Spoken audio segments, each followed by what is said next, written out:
ప్రముఖ జ్యోతిష్యుడు వేణుస్వామి సంచలన నిర్ణయం తీసుకున్నారు. ఇకపై సినీ ఇండస్ట్రీకి చెందిన నటుల జ్యోతిష్యం జోలికి వెళ్లనని ప్రకటించారు.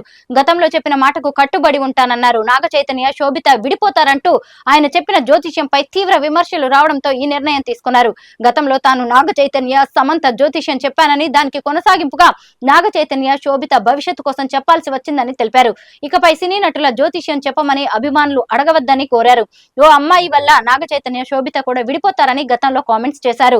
వేణుస్వామి చేసిన కామెంట్స్ పై నెటిజన్స్ మండిపడ్డారు. వేణుస్వామిపై చర్యలు తీసుకోవాలని వివిధ సంఘాలు తెలంగాణ మహిళా కమిషన్ కు ఫిర్యాదు చేశాయి. తెలుగు ఫిల్మ్ జర్నలిస్టులు సైతం నాగ చైతన్య, శోభిత జాతకాలు ఎవరు చెప్పమన్నారని మండిపడుతున్నారు. ఈ నేపథ్యంలో మరోసారి వెనక్కి తగ్గిన వేణుస్వామి సినీ తారలు, రాజకీయ నాయకులు, ప్రముఖుల జ్యోతిష్యం జోలికి వెళ్లనంటూ సారీ చెప్పారు. సో ఒక 3 రోజుల కింద నాగ చైతన్య, శోభిత ధూళిపాల జాతకాన్ని నేను విశ్లేషించడం జరిగింది. దాని మీద చాలా తీవ్రమైనటువంటి డిబేట్లు అవన్నీ సాగుతా ఉన్నాయి. సో నేను ఆ జాతకాన్ని చెప్పడానికి ప్రధానమైన కారణం ఏమిటంటే, నేను ఇంతకుముందు సమంత, నాగ చైతన్య జాతకాన్ని చెప్పి ఉన్నాను కాబట్టి దానికి ఎక్స్టెండెడ్ గా ఈ జాతకాన్ని చెప్పడం జరిగింది తప్ప, నాకు మళ్ళీ నేను ఇచ్చినటువంటి మాట మీదనే ఉంటాను, సెలబ్రిటీ జాతకాలు చెప్పను అని చెప్పాను. నేను ఇక మీద సెలబ్రిటీ జాతకాలు చెప్పడము మానేశానని చెప్పాను. అదే మాట మీద ఉంటున్నాను. నేను కంటిన్యూ చెయ్యను. సో ఆ చెప్పాల్సినటువంటి పరిస్థితి కూడా లేదు. సో సెలబ్రిటీ జాతకాలు గాని, రాజకీయ విశ్లేషణలు గాని నేను చెయ్యను అని చెప్పి మీకు నేను మొన్న 2 నెలల కింద నేను ఒక వీడియో పెట్టి ఉన్నాను.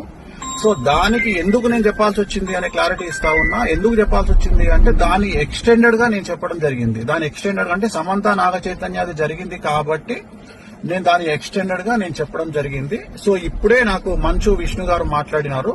సో మా ప్రెసిడెంట్ మంచు విష్ణు గారు మాట్లాడినారు. నేను వారికి కూడా నేను క్లారిఫికేషన్ ఇవ్వడం జరిగింది. సో నేనేం చెప్పానంటే, ఇక మీదట నేను సెలబ్రిటీ జాతకాలు గాని, రాజకీయ జ్యోతిష్యాలు గాని, పర్సనల్ ఎవరికి సంబంధించినటువంటి వ్యక్తిగతమైనటువంటి అంటే సెలబ్రిటీ జాతకాలని విశ్లేషించేటువంటి అవకాశం లేదు. అది చెప్పను. ప్రత్యేకించి నాగ చైతన్య గారి జాతకం చెప్పడానికి కారణం ఏంటి అంటే, ఓన్లీ వన్ రీజన్ ఏంటంటే, సమంత అది జరిగింది కాబట్టి దాన్ని ఎక్స్టెండెడ్ గా దీన్ని మాట్లాడినాను. అంతే తప్ప ఇక మీదట నా నుండి మీరు సెలబ్రిటీ జాతకాలు నేను చెప్పను అని చెప్పాను. అదే మాట మీద ఉంటున్నాను. సో మంచు విష్ణు గారితో కూడా ఇప్పుడే మాట్లాడినాను. మాట్లాడితే సార్ మాట్లాడినారు. సో చెప్పాను నేను ఇది పరిస్థితి అంటే, ఆయన కూడా వెరీ గుడ్ డిసిషన్ స్వామి గారు అని చెప్పారు. సో నాకు కూడా తెలుసు. కానీ ఈ ఒక్కటి చెప్పడానికి కారణం ఏంటంటే, ఆల్రెడీ జరిగింది కాబట్టి దాన్ని ఎక్స్టెండెడ్ గా ఇది మాట్లాడాను. సో ఇక మీదట నేను సెలబ్రిటీ జాతకాలు చెప్పను అనే మాట మీదనే ఉంటున్నాను. నేను ఎక్కడ సోషల్ మీడియాలో వేరే వాళ్ళ జాతకాలని విశ్లేషించే ఉద్దేశము నాకు లేదు. నేను ఇక మీదట పెట్టను. విష్ణు గారు కూడా వచ్చిన తర్వాత కలుద్దామని చెప్పినారు. సో ఇది నేను నా సోషల్ మీడియా ప్లాట్ఫామ్ ద్వారా నేను చెప్పాలనుకుంటున్న విషయము. ఇది డిసిషన్ అయిపోయింది.